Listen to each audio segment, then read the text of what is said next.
If you study the development of the fantasies of very, very dark people, you see that they brood and fantasize in isolation for years.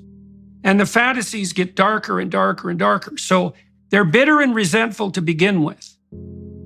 And then they start fantasizing about, well, what they would want. That can take a sexual end, or it can take a very violent end, or it can take both. And what they're really after is the ultimate in revenge.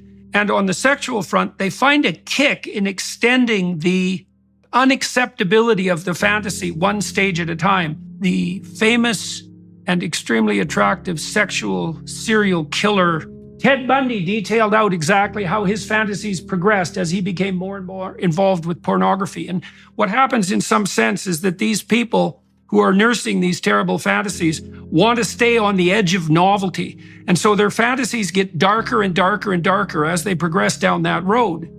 And so after 1,000 such micro progressions, they end up in exactly the sort of pit that you're describing. And some of that is pure sexual kick because of the novelty. But it's got this sadistic and perverse, vengeful twist. And you could think about it this way. I think it says in the Gospels that, it would be better that a millstone was hung around your neck and that you were cast into the abyss than to do harm to any of God's children, let's say. And that's actually where the perverse delight comes, because the most egregious possible sin, let's say, is the violent sexual abuse of the most innocent possible person. And the perverse novelty kick is highest at exactly that point. And then that just goes from bad to worse. And there's 1,000 or even 10,000 micro decisions that go along with that. There's also a great book called Ordinary Men. This is well worth reading, although it's a bloody catastrophe to read, I'll tell you. It details out how a group of German policemen who were moved to Poland during World War II were transformed, ordinary working class men, old enough to not have been raised under the Nazi regime, by the way, and so not propagandized into a kind of mindless obedience, how they went from being perfectly ordinary policemen to the sort of people who could take naked pregnant women out into the middle of the field and shoot them in the back of the head. And it isn't like they had an easy time with that. What they were being called upon to do stage by stage made them physically ill. And they had a commander who actually had told them that they could leave the service if they didn't want to continue with their duties.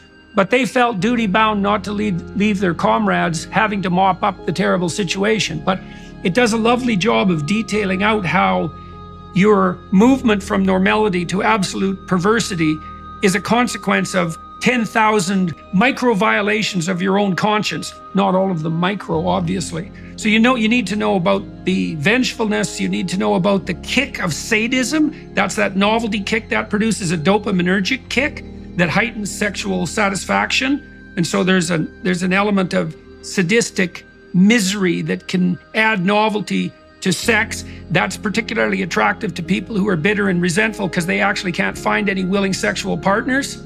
And so they're angry at the world and shake their fist at God because of it.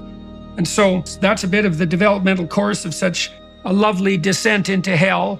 And the interesting thing about it is that people brood, Like, you don't get to the point where you're watching pornographic videos of children being raped without hundreds or even thousands of hours of increasingly demented voluntary fantasy. And that's that allowing the spirit of sin that would otherwise crouch on your doorstep to enter your house and have its way with you, right? It's like a collaborative venture with Satan himself.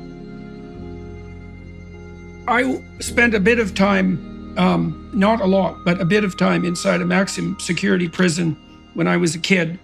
I worked with a very strange psychologist that was there. And one of the things that really shocked me, and I think this shocked me enough to change my whole life, I met this one prisoner who was a pretty nondescript looking character.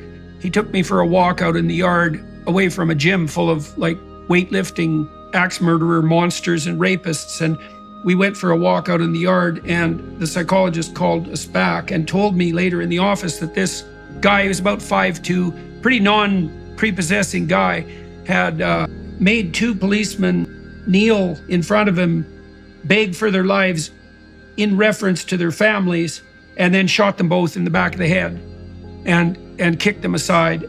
And, the thing that shocked me about that was the nondescript nature of this guy.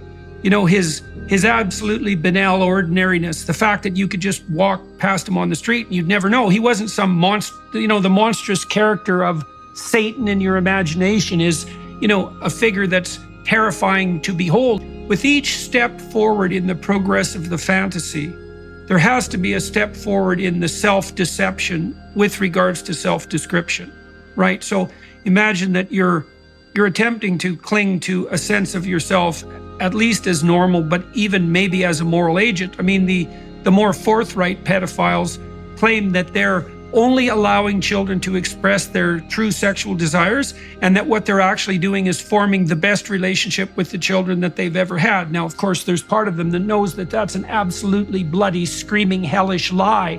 But you get to that lie, like I said, with 1,000 micro lies, right? And you're modifying your self-conception. All sexual expression is essentially pure and good in its most fundamental form.